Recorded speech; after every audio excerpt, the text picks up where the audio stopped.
네, 환율이 뭐 방향성이 좀 돌아서야 우리 시장에도 외국인들이 들어올 수 있을 것 같은데 또 이제 달러 강세가 해소가 되더라도 신흥국 중에서 우리 증시로 외국인 자금이 유입된다는 걸 의미하는 건 또 아니기 때문에 네. 이 부분을 또 봐야 될 것 같습니다. 지금 오만전자가 위태로운 삼성전자 상황 이게 이를 대변해 주는 것 같거든요. 어떻게 보세요?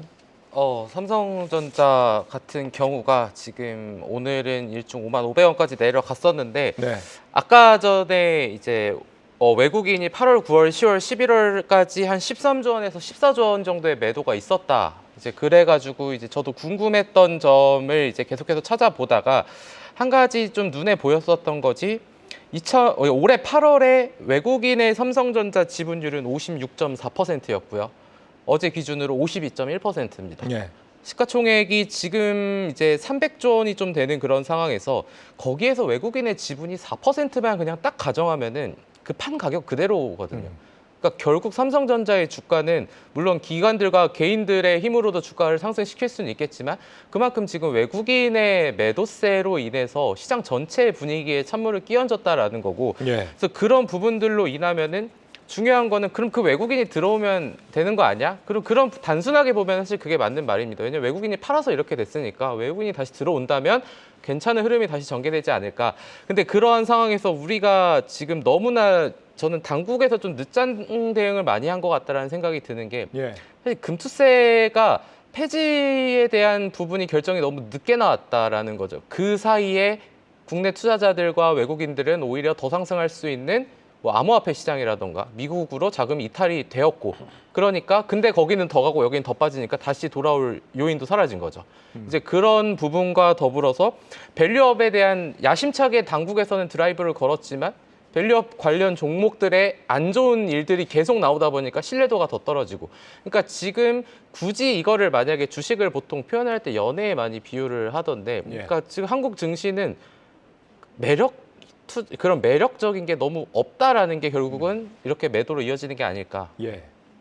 네, 일단은 삼성전자를 필두로 해서 멀티플을 줄 수 없는 요인들이 좀 많다라고 보고요. 단순히 삼성전자만 문제가 있는 거라면은 그래도 이제 반등의 요소들을 찾아볼 수 있을 수 있을 것 같지만 일단은 전반적으로 이제 외부 대외적인 변수들이 아직 마무리가 안 되었다라고 좀 생각이 됩니다. 일단은 뭐 관세에 관련된 이야기도 관세에 대한 정확한 가이드라인이 나오게 돼야지 어느 정도 피해를 입고 대비를 할 수 있겠구나라고 이제 이야기를 했는데 일단은 아직은 트럼프 정권 집권 이전이기 때문에 단순히 겁을 지레 먹고서 일단은 피하고 보자라는 이제 그런 시그널이 굉장히 많이 나오고 있다고 좀 생각을 하고 있고요.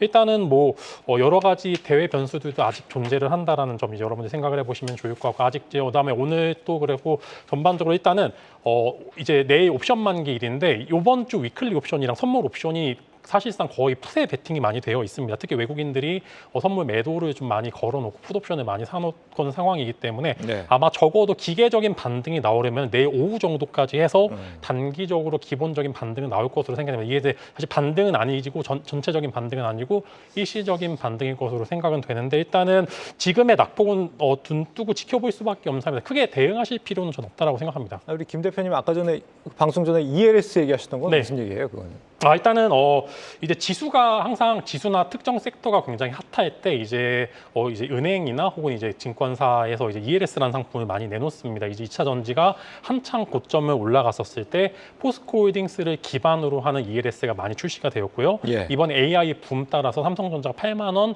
근접해 있었을 때 삼성전자를 이제 기초 자산으로 하는 ELS 상품들이 굉장히 많이 출시가 돼 있는데 이제 예전에 이제 홍콩이나 여러 가지 ELS 상품들 사셨다가 이제 예전에 기사로 한번 접해보신 분들도 있는데 이제 뭐 달러 청산 관련된 이야기도 많이 들어보신 적이 있는데 이제 요즘은 또 3개월, 6개월 단위로 해서 ELS의 기초 자산의 평가를 하는데 만약에 삼성전자를 이제 8만 원 기준으로 해서 기초 자산에 형성된 ELS에 들어가신 분들은 아마 50%의 하락 룸이 나오게 되면은 아마 기초 자산 평가 때 이제 청산이 되는 그런 청산 물량이 나올 수가 있습니다. 내가 매도 버튼을 안 눌러도 자동으로 팔린다고요? 네, 반대 매매라고 생각을 하시면 될 것 같습니다. 겁니다. 이미 청산 가치의 수준의 미달이 있기 때문에 이거 청산을 하는 이제 그런 물량이 있는데 한 번 정도 시스템이 무너지게 되면서 나오는 이제 낙폭들이 있는데 그럴 때마다 증시는 뭐 반등하는 그런 모습들을 보여주고 있는데 일단은 잠재적인 폭탄 또한 갖고 있다라고 생각을 해보시면 좋을 것 같습니다. 그래서 아마 88,000원 기준으로는 지금 현재 마이너스 42%이기 때문에 아마 네. 고점 8만 원대에 형성된 ELS들이 재평가를 받는 시기가 오게 되면은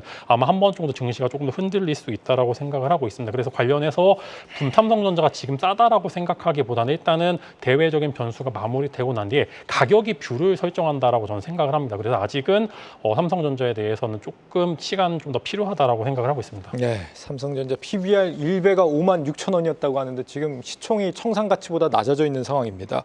삼성전자의 경우에 이달 말에 이제 하반기 인사를 앞두고 있는데 여기에서 뭐 어떻게 나오느냐 이게 또 중요하다는 평가들이 있어요. 지금 경쟁력이 저하되고 있는 부분에 워낙에 재무 쪽의 통들이 이 주요 요직을 점하고 있는데 이 부분들이 이 혁신을 저해하는 요인이었다면 엔지니어 출신들로 이렇게 좀 대대적인 물갈이가 있으면 좀 미래를 좀 기대해 볼 수 있는 거 아니냐 이런 시각들도 있는데 이건 어떻게 보세요?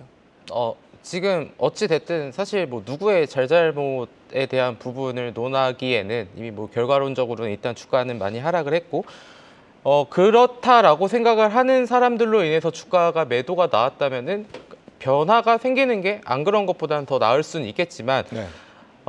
사실 오늘 삼성전자의 시가총액이 약간 300조 원이 잠깐 무너지기도 했었고 코스피 전체 시장의 시가총액 2,000조도 약간 무너질 뻔했었는데 이제 그런 부분들에 대해서 뭔가 회사에서는 혁신에 대한 부분들을 일단 보여주는 것 자체가 저는 첫 번째 스텝이지 않을까라는 생각은 좀 들고 있기 때문에 물론 그거를 이제 뭐 바뀐다고 해서 뭐 당장 뭐 한 달 안에 뭐가 나오는 그런 건 아니다 보니까 앞으로의 방향성을 좀 더 이제 뭐 과거 대비해서는 더 면밀하게 짤 수 있다 뭐 이런 기대감이 나올 수는 있겠지만 일단은 그런 부분들은 좀 지켜봐야 되지 않나 이렇게 좀 보고 있습니다. 지금 미국 정부가 TSMC에다가 좀 압박을 넣어가지고 뭐 중국에다가 수출을 좀 제동을 거는 그런 스텝을 밟고 있는데 이게 우리 삼성전자나 SK 하이닉스에도 요구가 이뤄진다.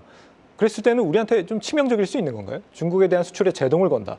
일단 일부 반영은 되고 있습니다. 실제로 이제 중국향 HBM 매출은 삼성전자가 꽤나 많이 가져가고 있고 구형 반 HBM이라고 하죠. 구형 HBM은 이미 중국에 많이 수출이 되고 있는 상황에서 이 부분들은 사실 어느 정도 반영이 되어 있다고 생각하고 중국도 사실 HBM이 좀 제동이 걸릴 것 같아서 삼성전자에게 사전적으로 땡겨간 물량이 좀 있습니다. 그래서 일시적으로 HBM 매출이 증가한 부분들도 이런 포인트로 잡아보시면 좋을 것 같고 일단 분명히 무언가 규제를 한다는 것은 이익을 보는 쪽과 손해를 보는 쪽이 명확하다라고 부분이 되고 아마 하이닉스와 그 다음에 삼성전자 또한 이 불일동을 피할 수 없다라고 생각하는데 선 반영이 되어 있다라고 생각할 수는 있겠지만 이게 또 증시가 안 좋을 때 코에 걸면 코걸이기 때문에 이런 부분들이 또 악재로 작용할 수는 있다라고 생각이 되고요.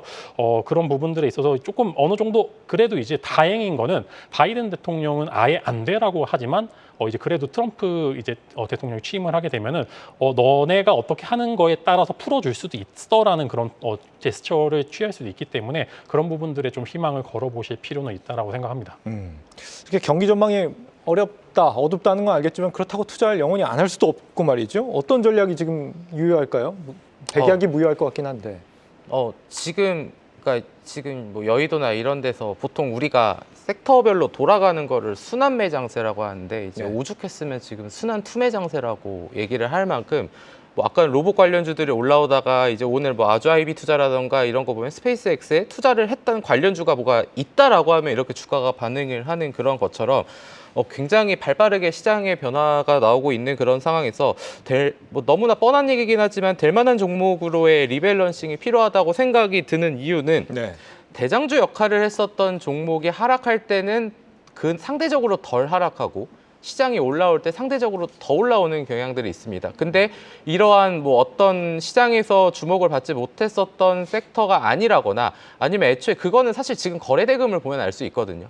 근데 그런 종목들은 지금 시점에서는 뭔가 또 올라오더라도 누군가는 계속해서 팔기 때문에 또 윗꼬리가 달릴 경우들이 많아서 저는 시장에서 좋아하는 섹터들 그러거나 아니면은 뭐 말씀하셨던 뭐 지금 오늘은 또 갑자기 빠지고 있지만 뭐 조선과 관련된 종목, 조선 업종 아니면은 뭐 지금 테마를 조금 더 선호한다라고 하면은 뭐 우크라이나 재건이나 이런 관련주들이 상대적으로 모멘텀이 받을 때 튈 수 있는 섹터로의 포트폴리오로 리밸런싱을 하는 게 제일 현실적인 방법이 아닐까라고 좀 보고 있습니다.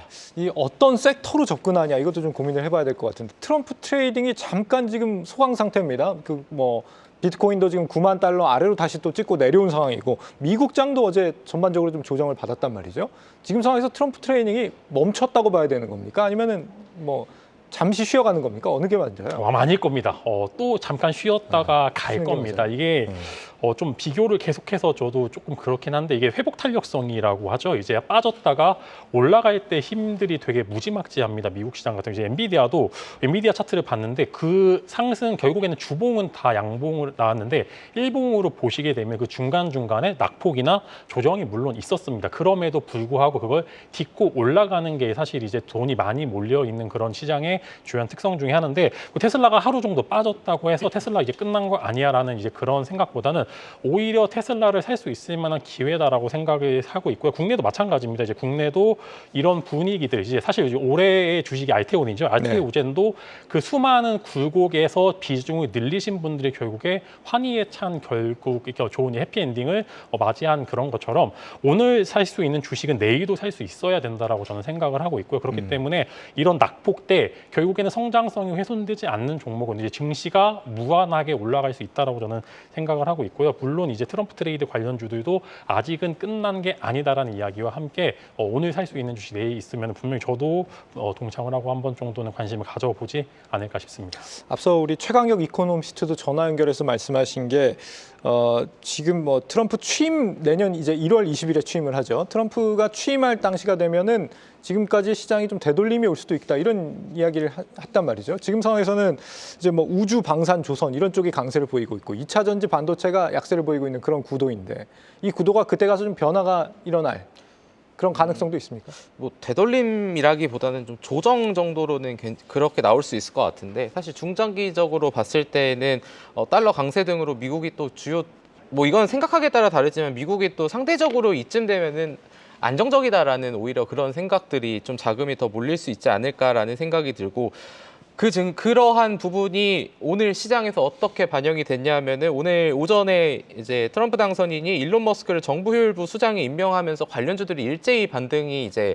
우주항공주들이 좀 크게 하락을 했다가 다시 반등하는 그런 모습들이 나왔었거든요. 그래서 네. 그런 부분들을 봐야 될 것 같고 지금 시기에서 굳이 뭔가를 봐야 된다라고 한다면 제가 생각하는 거는 CDMO 관련주들을 봐야 된다라고 생각을 CDMO. 합니다. 네. 물론 삼성 바이오로직스는 시총이 아직은 너무 높고 그리고 뭐 셀트리온은 연내 관련 회사를 설립한다고 했었고 뭐 그럼 ST팜이나 바이넥스 정도가 될 것 같은데 결국은 이거는 미중 무역 분쟁과 관련해서 아까 반도체에 대한 분쟁도 말씀하셨지만 또 바이오도 최근에 특별법을 발의를 했었기 때문에 이제 그쪽으로도 가게 된다면은 이쪽으로도 좀 충분히 저는 상승이 나올 수 있지 않을까라는 생각이 들고 있고 그리고 이제 ST팜 같은 경우나 바이넥스 같은 경우에는 좀 조정이 나오긴 했지만 상대적으로 지수 차트와 대비해서는 그렇게 큰 조정은 나오지 않아서 네. CDMO 관련주들도 한번 볼 필요가 있다라고 생각합니다. 네, 김주환 대표님도 짧게 들어볼까요? 이쪽 CDMO 말씀 주셨는데. 네, 일단은 단기적으로는 금융 쪽이 조금 더 괜찮을 것 같습니다. 일단은 뭐 채권 관련돼서 안정적이 만약에 금리가 계속 이제 현재 상황 유지를 한다라고 하면은 금융 쪽이 단기적으로는 만약에 자금을 조금 이동을 하면 이쪽이 좀 마음에 좀 괜찮은 섹터라고 생각이 되고요. 네. 일단 당연히 트럼프 트레이드 관련주인 조선 쪽과 그다음에 이제 방금 설명해 주신 것처럼 단기적으로는